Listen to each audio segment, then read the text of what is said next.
Hey everyone, and welcome back to my channel, or if you're new here, my name is Josh, and in today's video, I'm going to be reviewing the Best Western Rewards Premier Mastercard. So I'll be going over the main features of this card, its pros as well as its drawbacks. So hopefully by the end of this video, you'll have a much better idea of whether or not this credit card is a good fit for you. But before we go ahead and dive into the main features of this card, if you wouldn't mind helping me out real quickly by just giving this video a like, that just helps out with the good old YouTube algorithm, and also consider subscribing to my channel if you have not already. Plus, if you would like to receive up to $10,000 in free stocks in a pinned comment below, I will be leaving a link to Moomoo. All you have to do is once you click on that link is just sign up for a free account and then deposit at least $100. At that point, Moomoo will be sending you at least 5 free stocks worth all the way up to $10,000. Okay, so diving right into the main features of the Best Western credit card. First off, we're going to be talking about points and how you can earn them with this card. So you will be earning 20 points per dollar spent on Best Western purchases. So you will be receiving 10 points per dollar spent as a Best Western Rewards member. And then you'll be earning 10 points per dollar spent for using your Best Western Rewards Premium Mastercard. So in total, that is going to be 20 points per dollar spent on that. And then on all other transactions, you will be earning 2 points per dollar spent. Now with this card, there's also going to be a spend bonus as well. So as long as you're able to spend at least $3,000 within the first 3 billing cycles of receiving this credit card, you will be receiving 80,000 points. Then on top of that, you can also earn an additional 40,000 points as long as you spend at least $5,000 every 12 billing cycles, including your second year, third year, and onward after that. So with this, you can actually earn up to 7 free nights in bonus points in your first year loan, which obviously is a pretty good benefit. Now on top of that, you can also receive some other benefits with this card as well. So just for instance, your points are never going to expire, so you can keep the points around for a long period of time if you're not ready to take a vacation or stay at a Best Western. You don't have to worry about them expiring. As long as this card remains open and in good standing, your points will not expire. Then on top of that, you're also going to be receiving automatic platinum status. So this is going to qualify you for a room upgrade, a thank you gift in the form of a bottle of water, early check-in and late checkout, and much more on top of that as well. Then you're also not going to have any blackout dates either, so that's obviously a pretty good plus. You're also going to have access to an exclusive reservation line. You're not going to have any foreign transaction fees, so if you happen to travel abroad, you won't have to worry about paying anything extra like you do with other credit cards, where they typically might have a foreign transaction fee of right around 3%. And then with this card, you can also get a free FICO score as well. So if you're trying to improve your credit score or just maintain it at a higher level, that's obviously going to be pretty beneficial in keeping up with your credit score.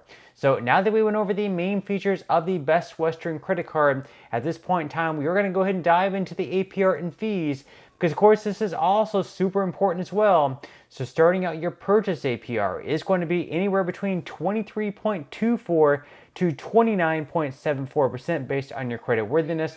Then as far as balance transfers go, it's going to be exactly the same as your purchases. So it is going to be anywhere between 23.24 to 29.74% based on your credit worthiness. Now, obviously, with that said, with your balance transfer APR being so high, it's really not going to be all that worth it to perform a balance transfer with this credit card, because you're really not going to save all that much with the minimum being at 23.24%. Now, perhaps later down the line, they might offer you a special APR on those balance transfers of like 0% for 12 months or something like that. But just know that starting out, your balance transfer APR is going to be anywhere between 23.24 to 29.74%, once again, based on your credit worthiness. Then as far as cash advances go, on this channel, we usually recommend to stay far away from cash advances. This, of course, should not be considered financial advice, just my own personal reasons. Usually you have a very high interest rate on them, plus you have to pay a lot of fees as well. But if you do decide to take out a cash advance with this card, just know that your APR on them is going to be a whopping 29.74%. Plus, you are going to have to pay a lot of fees as well, like I just mentioned, which we are going to dive into right now. So as far as the fees go on those cash advances, your fees are either going to be $15 or 5% of the amount of each cash advance, whichever happens to be greater. Then as far as balance transfers go, like I mentioned just a moment ago, it's probably not going to be all that worthwhile to perform a balance transfer with this card, unless perhaps later down the line they do offer you like a 0% promotional APR for, let's say, like 12 months. And in the case that you do a balance transfer, there is going to be a fee on top of whatever the APR ends up being. That fee is going to be either $10 or 5% of the amount of each balance transfer, whichever happens to be greater. Then on top of that, there's also going to be a late payment fee of this card. That fee is going to be up to $40. Now, if you happen to pay late for the first time, maybe even the second time, you could always try calling into the bank to see if they will waive that fee for a first or even second time convenience. Of course, there are no guarantees that they will actually waive it, although in my experience, what I've seen is that most people are usually forgiven for at least the first time, although once again, there is no guarantee. Then as far as return payments go, there is going to be a return payment fee of up to $35. And then like I mentioned earlier on in today's video, if you happen to travel abroad, if you travel outside the country, this is a card you can definitely take with you because there are no foreign transaction fees. This is a definite plus because with some of the other credit cards out there, they might have a foreign transaction fee of anywhere between 3 to 5%, so you're definitely saving a lot there. And then finally, as far as the annual fee goes, unfortunately, yes, there is an annual fee with this credit card. That annual fee happens to be $89, and you will have to pay that fee every single year. So it is going to be something that you will have to keep in mind and figure out every single year if this card is worth keeping, if you're getting enough benefits with it to make paying $89 for it worthwhile for you. So now that we went over the main features of this card as well as the APR and fees, at this point in time, I'm going to go ahead and dive into what I would consider to be the best things and the worst things about this credit card. So we're going to start out with the best things. The first thing that I'm going to add on the pro list is the fact that you will be receiving 120,000 bonus points in total.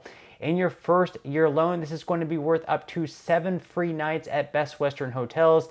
So you will be receiving 80,000 points as long as you spend at least $3,000 within the first 3 billing cycles of having this card. That's going to be $1,000 per month for the first 3 months.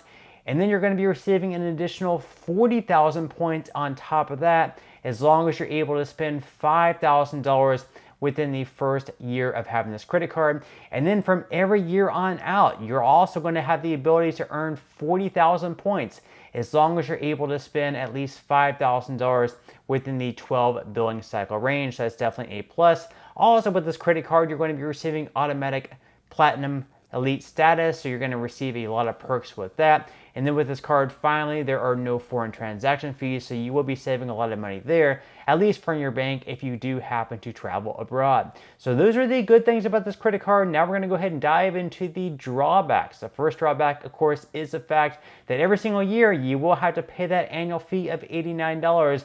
And once again, even though you may get a lot of use out of this card, where paying $89 will be worth it for you, for some people it may not be all that worthwhile. And then for them, they may not want to renew this card past the first year.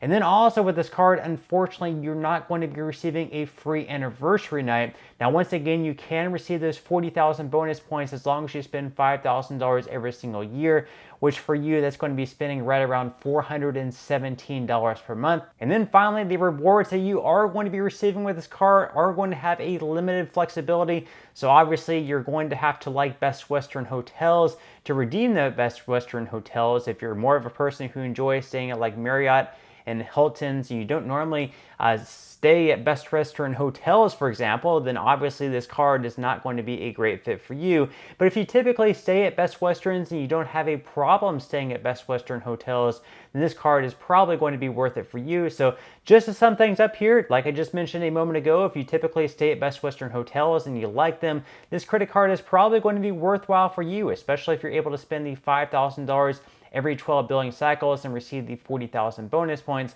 So in the first year alone, you're going to get 7 free nights as long as you hit those 2 spend bonuses, which is going to be pretty good for you for spending just $89 in an annual fee. You're definitely going to spend more than $89 if you spend on 7 nights at a Best Western hotel, whereas with this, you're going to be getting 7 nights for free as long as you pay $89 for the annual fee. So basically you're getting 7 nights for $89, which is a pretty good value in my book. And if that's something you're going to do anyways, it's definitely going to be worthwhile for you. But once again, it is going to be completely your decision. But that's all we have for today's review. I certainly hope that you enjoyed and found value out of it.